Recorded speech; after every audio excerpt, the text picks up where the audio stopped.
benvenuti alla TG Sicilia, le principali notizie. 2 siciliani nella strage sui binari a Brandizzo, 5 morti, anche Mattarella addolorato per una delle più gravi sciagure sul lavoro in Italia. Tragedia inaccettabile, il sindacato reclama sicurezza, controlli e formazione in tutta Italia. Violenza di gruppo a Palermo, 3 dei legali dei giovani accusati dello stupro al Foro Italico rinunciano alla difesa, respinte tutte le richieste di scarcerazione degli imputati. A Enna e a Catania 2 nuove denunce. Un'altra tegola sui manager di Fontanarossa, già nella bufera per la gestione dell'incendio. L'autorità anticorruzione giudica non conforme alla normativa il rifacimento della segnaletica dello scalo.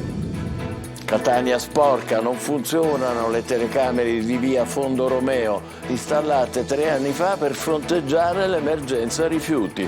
Una nuova puntata della nostra inchiesta sulla spazzatura fuori controllo in città.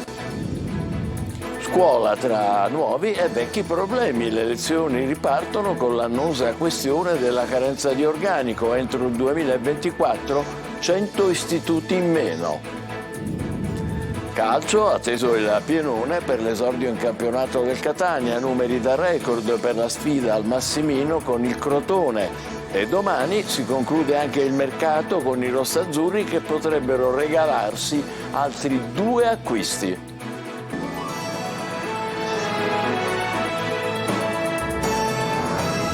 Bentrovati, 5 operai investiti e uccisi da un treno nel torinese, 2 sono siciliani, uno di Marsala, l'altro di Messina. La sciagura all'alba mentre sui binari sostituivano rotaie. Francesco Triolo. Stavano per iniziare la sostituzione di alcune rotaie quando sono stati travolti da un treno che viaggiava a 160 km/h. Sono morti così a Brandizzo nel torinese 5 operai di una ditta del Vercellese, la Sigifer. La tragedia, una delle più gravi sul lavoro a livello nazionale, è avvenuta intorno a mezzanotte sulla linea Torino-Milano ad 1 chilometro dalla stazione ferroviaria di Brandizzo. 2 delle vittime sono siciliane, si tratta di Kevin Laganà, 22 anni, originario di Messina, e Giuseppe Saverio Lombardo, 53 anni, originario di Marsala. Laganà si era trasferito da qualche anno in Piemonte, viveva a Vercelli. Dopo aver terminato la scuola aveva iniziato appena maggiorenne nel 2019 a lavorare proprio per la Sigifer di Borgo Vercelli, che si occupa di armamento ferroviario in tutta Italia. Era molto legato alla famiglia, soprattutto al fratello Antonino e al padre Massimo. Giuseppe Saverio Lombardo invece fino al 2001 ha vissuto in Sicilia, a Marsala, poi si era trasferito in Piemonte, a Vercelli. Qui aveva trovato lavoro proprio presso la Sigifer. Lombardo era sposato e lascia un figlio. Le altre vittime sono Michael Zanera, 34 anni di Vercelli, Giuseppe Sorvillo, 43 anni di Brandizzo e Giuseppe Aversa, 49 anni di Chivasso. Cordoglio è stato espresso dalla CISL di Palermo Trapani e da quella di Messina, che rilanciano l'appello ad un maggiore impegno sul fronte della sicurezza sul lavoro. È diventata una questione nazionale che riguarda tutti i settori. Bisogna fare in realtà qualcosa di molto più incisivo. Servono i controlli, serve la formazione. Sta diventando ormai una sorta di bollettino di guerra. Bisogna mettere in campo tutto quello che serve, perché chi esce per andare al lavoro deve poter tornare a casa. Siamo sconvolti e vicini alle famiglie dei 5 operai. Violenza di gruppo a Palermo, 3 dei legali dei giovani accusati dello stupro al Foro Italico rinunciano alla difesa, respinte tutte le richieste di scarcerazione degli imputati. A Enna e a Catania 2 nuove denunce. Manlio Viola.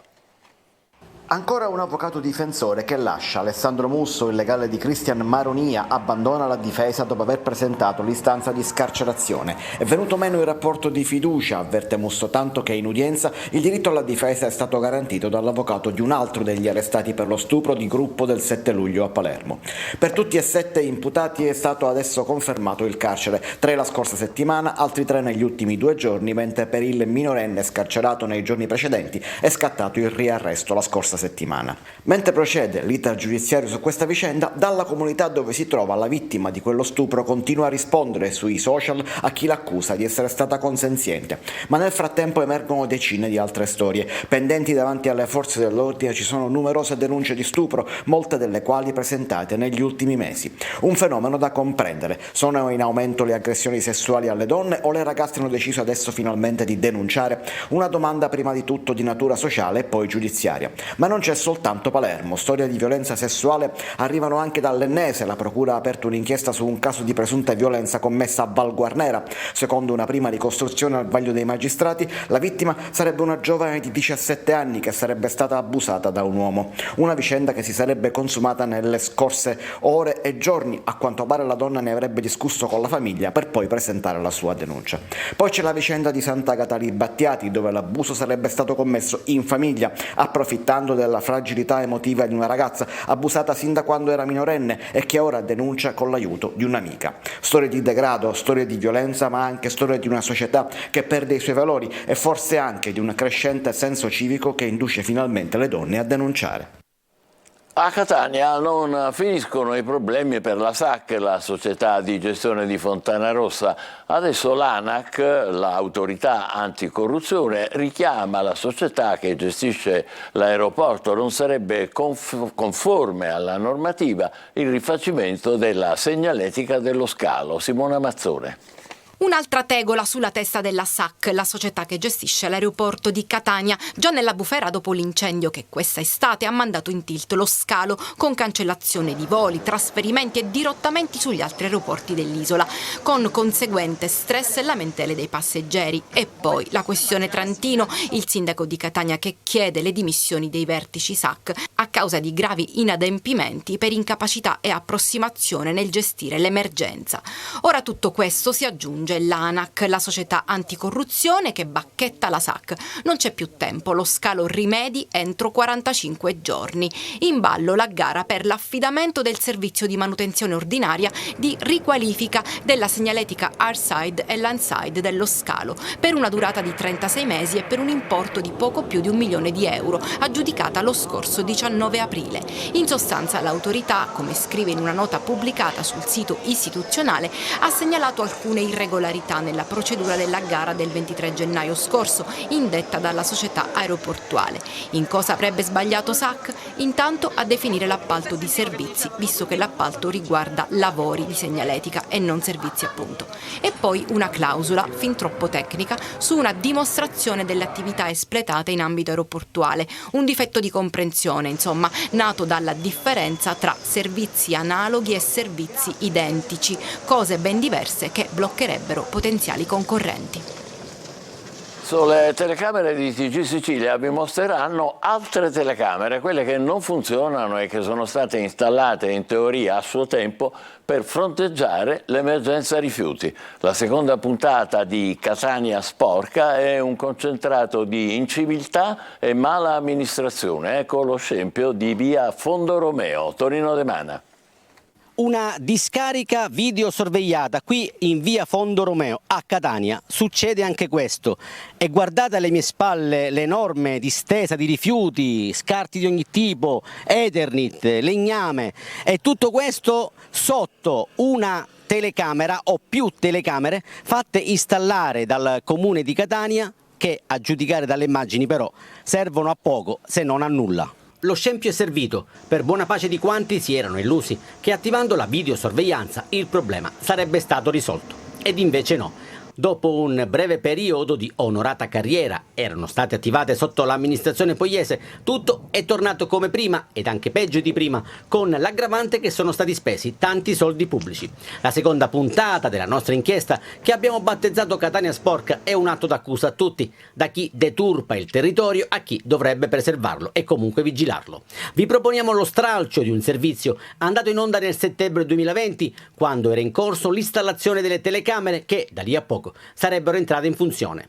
Le telecamere che verranno collegate direttamente ai sistemi informatici della Polizia Municipale, cercando di mettere fine a questo fenomeno. È la prima volta che un'amministrazione fa qualcosa di concreto, di tangibile imprescindibile nella lotta all'inciviltà e al fenomeno della discarica abusiva. A distanza di 3 anni, ecco lo scenario che si presenta ai nostri occhi e alla nostra telecamera, quella sì, che non si è mai fermata e ha sempre documentato le scene di degrado che purtroppo sono sotto gli occhi di tutti. Scarti edili, vetri di ogni tipo, tanta plastica che finisce direttamente nel torrente Acquicella che poi naturalmente sfocia nei pressi della playa. Dulcis in fundo, ci spostiamo in via Palermo per mostrarvi l'ingresso dell'istituto scolastico Cannizzaro. La scuola sta per cominciare e questo è il biglietto da visita per alunni, genitori ed insegnanti.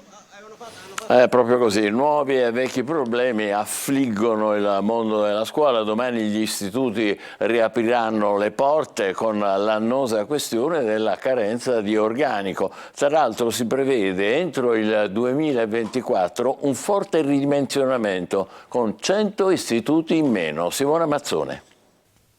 C'è grande preoccupazione nel mondo della scuola che l'1 settembre apre i battenti, mentre sui banchi in Sicilia gli alunni, come da calendario regionale, torneranno il 13 settembre. Nel 2024 nell'isola ci saranno 100 istituti in meno. L'allarme è stato lanciato dalla CGIL che denuncia una riduzione dell'autonomia scolastica sul territorio. Si dice spending review, ma si legge riduzione dell'offerta formativa, che è cosa ben diversa dall'economia e dalla necessità di risparmio. Sulla cultura non si può stringere la cinghia. E sottodimensionamento fa rima con accorpamento, che non è sempre un bene, secondo la FLC CGIL, perché la conseguenza è l'aumento del gap sulla gestione del personale, ad esempio. Ma anche le difficoltà a contrastare la dispersione scolastica. Resta sempre in piedi poi il grande precariato. Sicuramente quello del precariato, il che non consente ai dirigenti scolastici di avere un organico sia di personale docente che ATA uguale a quello dello scorso anno, e quindi viene a mancare quella continuità didattica e lavorativa.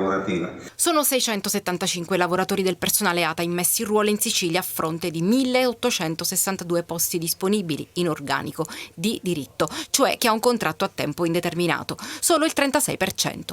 Oltre ai 2338 posti in deroga sempre di personale amministrativo, tecnico e ausiliario, cosiddetto organico di fatto, cioè supplenti.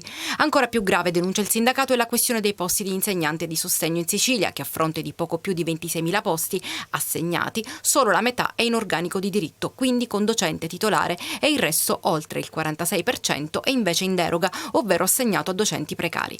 A Catania Cub Scuola denuncia la grave carenza di docenti di sostegno a fronte di un esercito di precari ai quali viene negata la stabilizzazione, penalizzando di fatto tutti quegli studenti che hanno diritto all'accompagnamento, tanto che il sindacato ha preparato un esposto da presentare in procura.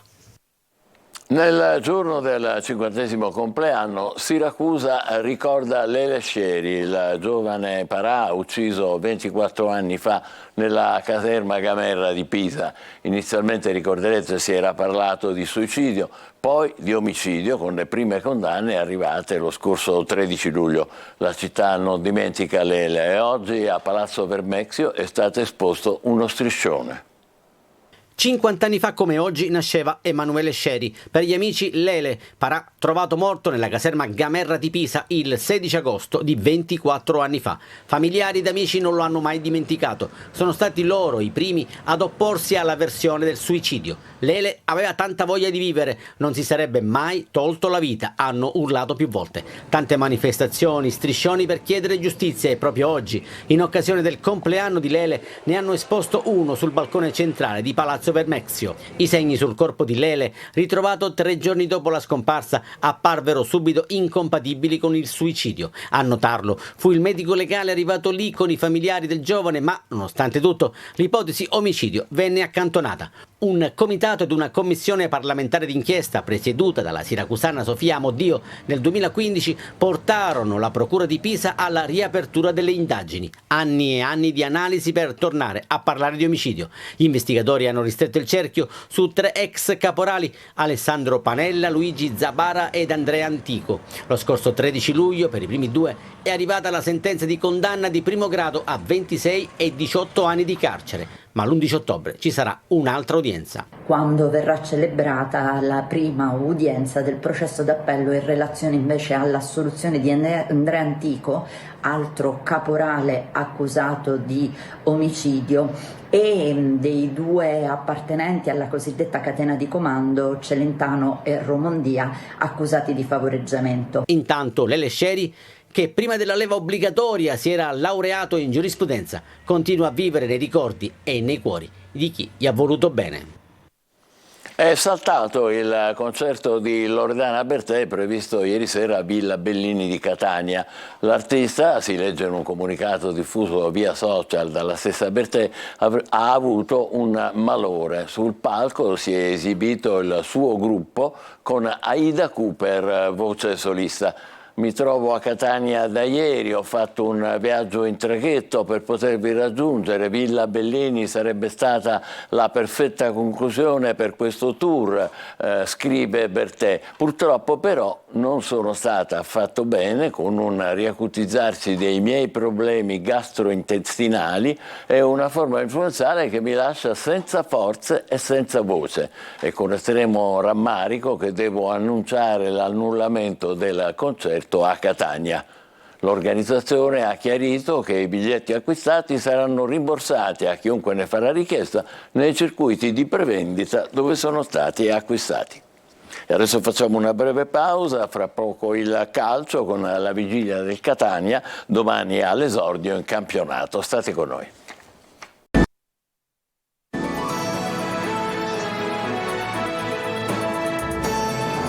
Rieccoci insieme con il calcio, ultime ore di attesa per i tifosi del Catania, numeri da record per l'esordio al Massimino con il Crotone.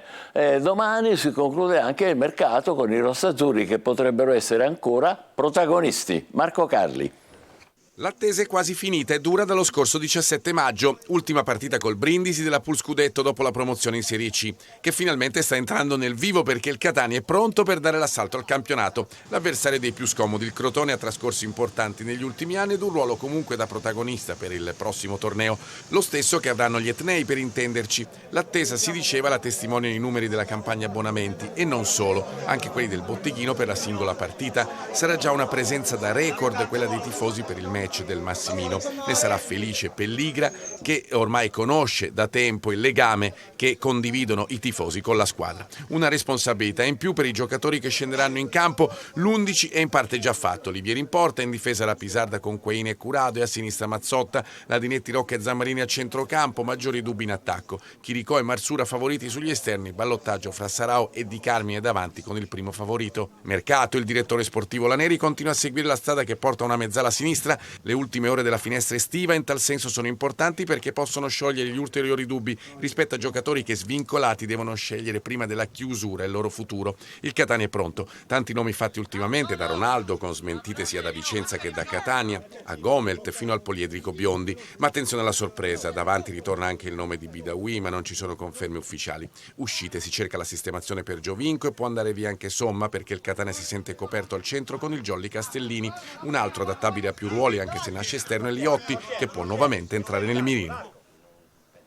Palermo scatenato sul mercato, oggi sarà ufficializzato Di Francesco, in arrivo anche Koulibaly dalla Salernitana. Marco Gullà. Un mercato per la Serie A. La carta d'identità del Palermo è chiara, la società rosanero vuole centrare la promozione in massima serie. L'ultimo colpo è quello che arriva da Salerno, Mamadou Koulibaly, centrocampista di qualità e quantità. Il Palermo ha già trovato l'accordo con la Salernitana e con il calciatore.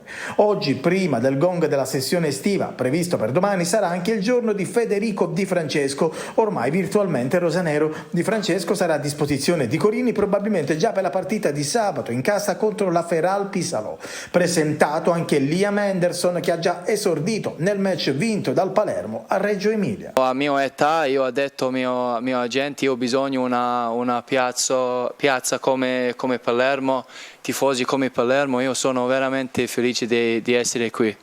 Rosanero che proseguono il lavoro in vista del match di sabato. Corini sta valutando se cambiare qualcosa in formazione, ma è molto probabile che si vada verso la conferma dell'11 del Mapei Stadium con il tridente formato da Di Mariano, Brunori e Insigne.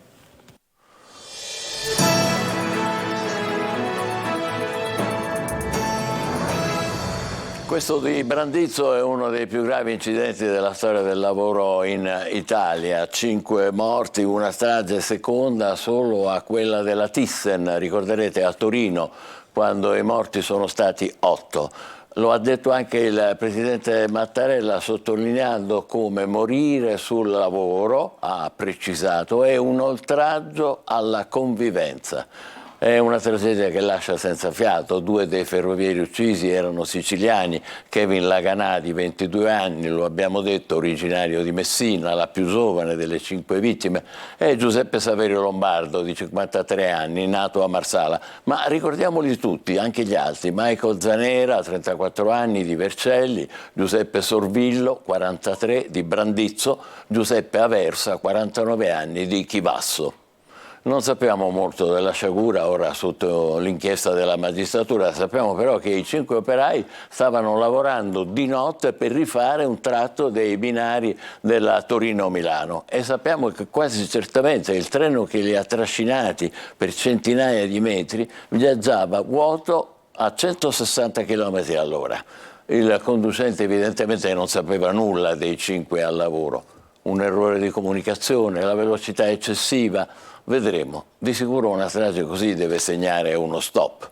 Troppi morti sul lavoro in questo paese, troppe famiglie distrutte. Se perdono la vita in 5 perché i responsabili della squadra operaia e i dirigenti del traffico ferroviario non si parlano o non si capiscono, perché questo è successo, e siamo tra 2 metropoli come Torino e Milano, possiamo solo immaginare quanto venga presa in considerazione la questione sicurezza in 1000 altri luoghi di lavoro, al nord come al sud, magari sui punteggi di un edificio in costruzione, eventualmente senza le protezioni e le attrezzature obbligatorie, possibilmente dove si lavora a nero, senza diritti, senza contratti.